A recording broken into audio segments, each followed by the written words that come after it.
Ang for sale na bahay na ito sa Rizal, na itayo taong 2003, meron itong 2 palapag.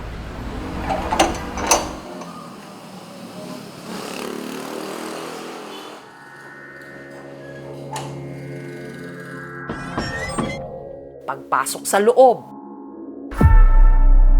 makikita ang 5 kwarto, 4 na banyo, at 2 kusina.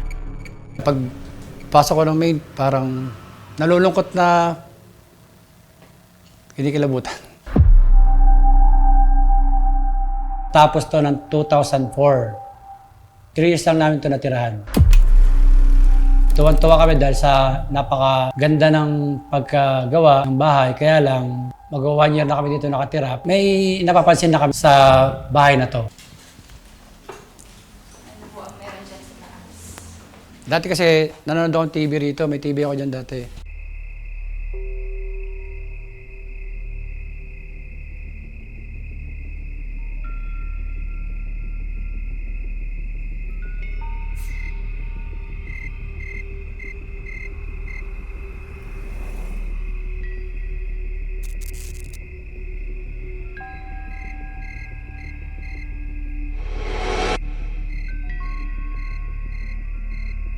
So nakakita ko ng anino lang na korting tao dito sa may hallway na yan.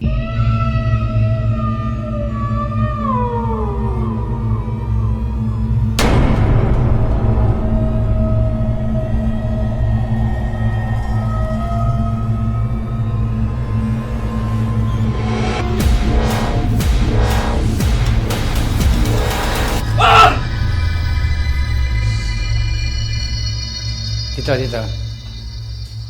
Itong forma ko to, parang dito lang siya nakatayo. Iba yung anino ng tao na normal. Sa nakita ko talaga na buong-buong pagkaitim. Pero kung meron man daw na pinaka-pinangingilagan noong parte ng bahay, ito ang tinatawag nilang secret door na daanan papunta sa attic. Ako po si Justin Lubete. Ako po ay caretaker dito sa bahay. Nung una ko pong pasok dito, meron po akong narinig sa taas. Parang bumukas na pinto, yung sa attic.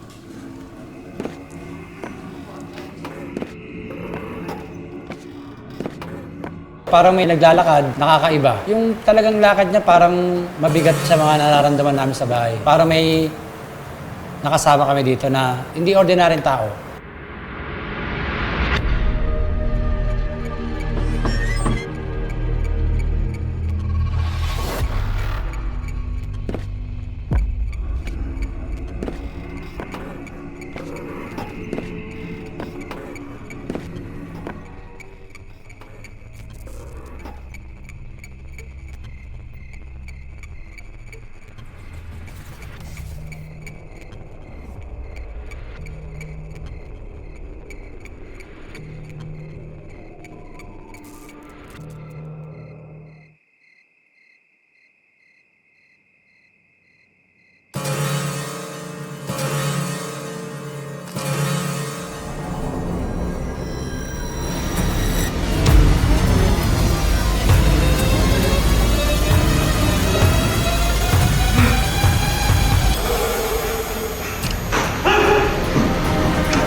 Sunod-sunod na ang di umano'y paramdam sa bahay. Tsaka rin daw nagsimulang nagkasunod-sunod ang kamalasan nilang mag-asawa. Nahihirapan na kami, may pagtatalo na, parang bumigat. Bumigat ang dating ng buhay namin.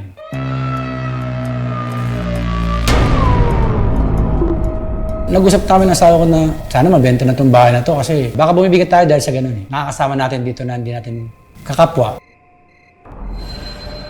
Binabaan na namin yung presyo para mabilis mabenta yung bahay.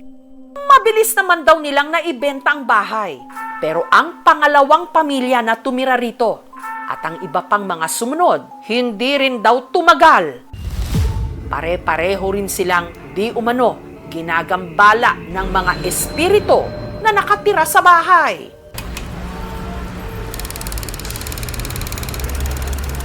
Ang pangalawang may-ari ng bahay, kinuha si Negi para maging caretaker nito. At kahit si Negi, hindi raw nakaligtas sa mga kakatuwang karanasan. Tiniran ko po ng 3 taon. Tapos pag kami natutulog na dyan ng kasama ko, this oras ng gabi, syempre kwentuhan pa kami. Bigla na lang isang pinto talagang babalabag ng gano'n. Gumaganon. Dinig namin. Bukas yung pinto namin lagi. Kaya nung yan yung kumilos na, nagsara na kami ng kaibigan ko.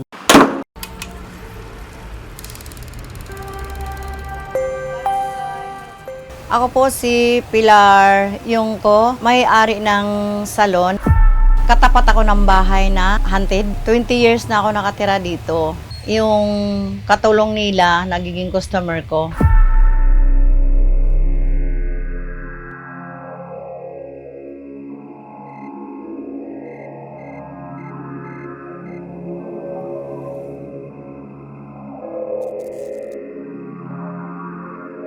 Na naririnig nila may tumatakbo sa hagdan at aakyat bababa.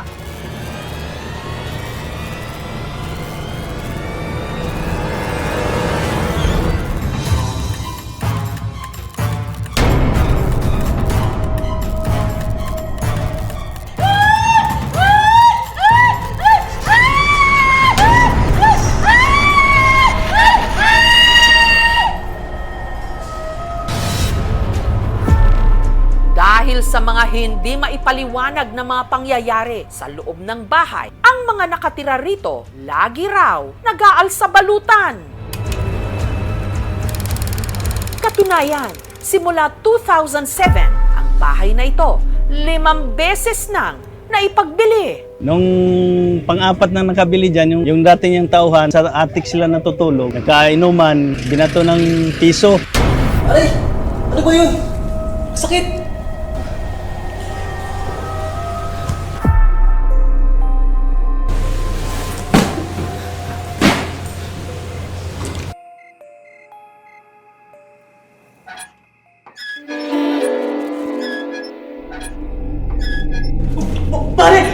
Pare! Pare! Gising! May lumulto tayo! Hindi naman pare! Lasing ka pa yata eh! Nakita kong gumagalaw yan! Kanina! Tignan mo, binato pa nga ako!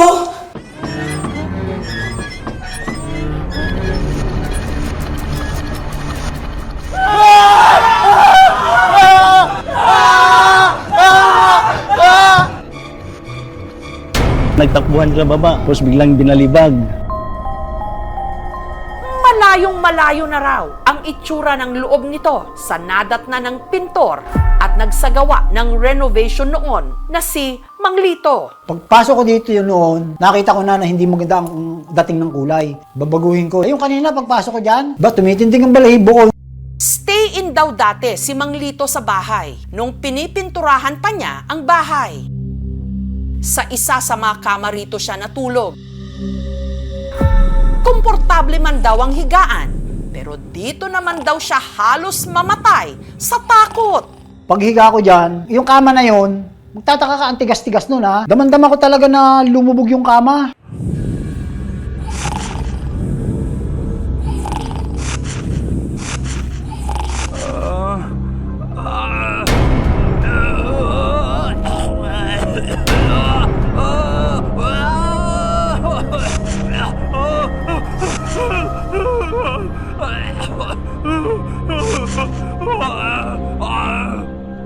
Kaya nga binalik ko din eh, nilagay ako sa side niya na higa. Baka ako ayaw lang yung paggamit yun.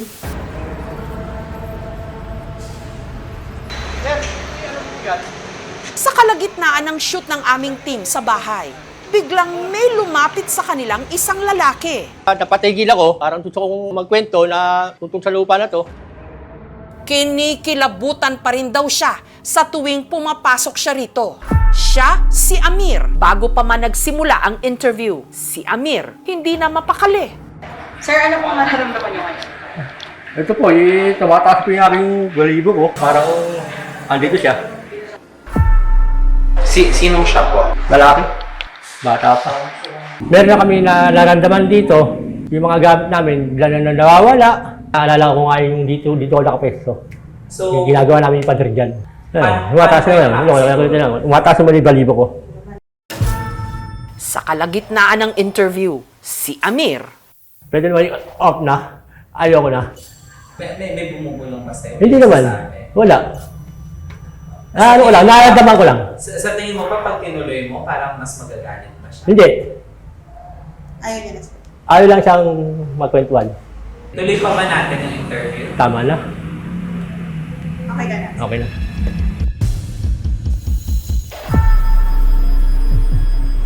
sa pangalawang araw ng shoot, napansin nila na ang pinangingilagang secret door papunta sa attic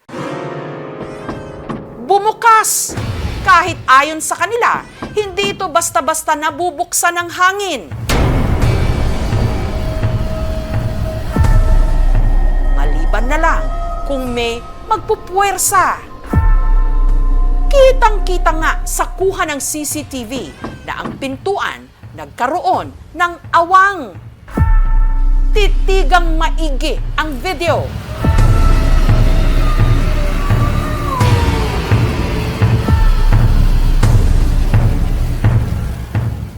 Mabigat yan eh. Hindi kaya ng hangin yan kung hihahangin-hangin lang. Unless otherwise na talagang gagalawin mo yan para bumukas. Nakaganyan eh, nakadikit sa magnet yan eh. Aawa ng Diyo, ayaw kong makiandi yan. Para mabigyang linaw ang mga di umano, mga kakatuwang pangyayari sa bahay.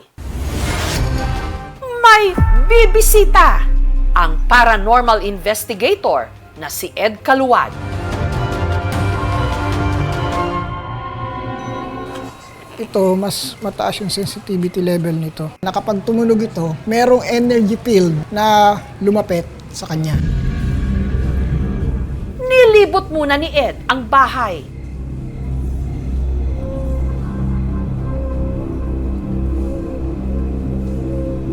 Pagdating pa lang sa first floor,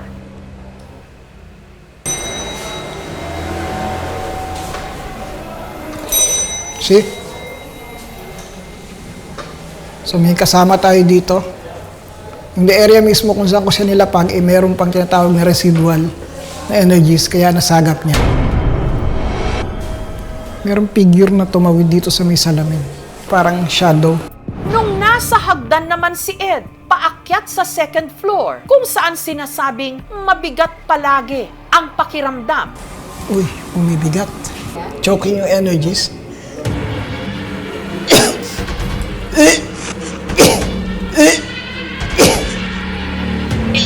Choking. Susunod, Ang bigat ah. Parang kay volume.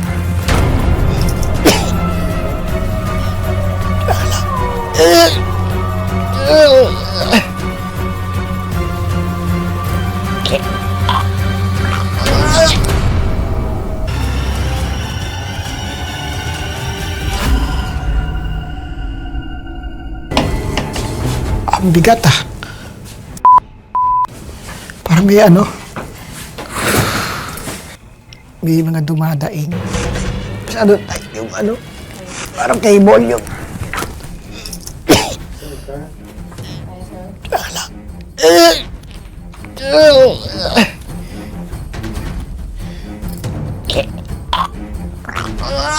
Parang...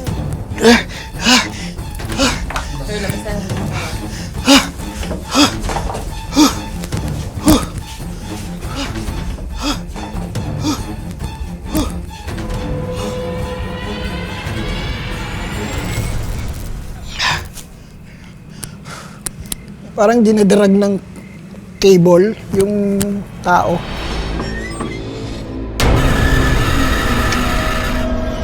nung narating na ni Ed ang pinangingilagang secret door, parang meron daw sa kanyang sumasakal.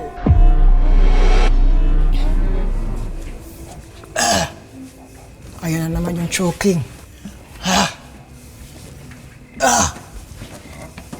Ito na naman tayo.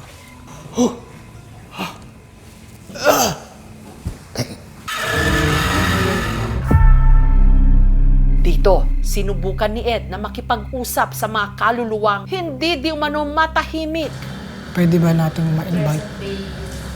Inimbitahan din niya sina Ricardo at Mang Lito. Pero ngayon sir, yung gagawin natin, ang tawag po dito is yung EVP or Electronic Voice Phenomena. Susubukan po nating makipag-connect doon sa mga nagpaparamdam dito. Ilan ba kayo dyan? Dito ba kayo sa lugar na to namatay? Tayo may sampalok ba dito? Dati. Na puno. Kanina po kasi yung pinakita sa akin, may tinali sa puno ng sampalok. Meron daw rito nakita nakabigti, babae. Babae din yung nakita kong nasabi sa ilalim ng puno ng sampalok. Yung mga kaluluwa na pabalik-balik dito, hindi po sila makatawid kasi parang natrap po sila doon sa bahay.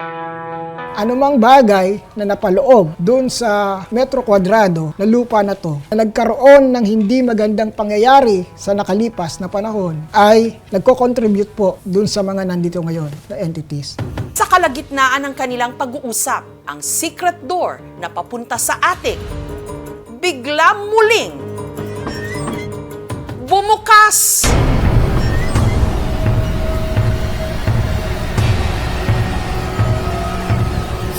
Ang problema ko lang po ngayon is hindi sila nag-agree na lahat ay tumawid na. Sa ngalan ng Ama at ng Anak at ng Espiritu Santo. Amen. Mapasa amin ang kaharian mo. Sundin ang loob mo dito sa lupa para nang sa langit. Rest assured na yung ating ginawang panalangin ay panalangin upang ang Panginoon ang manahan dito sa lugar na ito at sa mga piling ng mga maninirahan dito. Ang ating bahay, ating tahanan, kung saan tayo dapat ligtas, payapa, at walang kinatatakutan. For sale pa rin ang bahay. Naghihintay ng mga susunod ditong mananahan. Ang takot hinaharap dahil hindi naman tayo pwedeng mabuhay sa pangamba. Paminsan-minsan, ang malalagim na alaala ginugunita para hindi na maulit pa. Ngayong undas, ipagdasal po natin ang mga yumao nating mahal sa buhay. Hanggang sa susunod na edisyon po ng Gabi ng Lagim. Ako po ang inyong kapuso mo, Jessica Soho.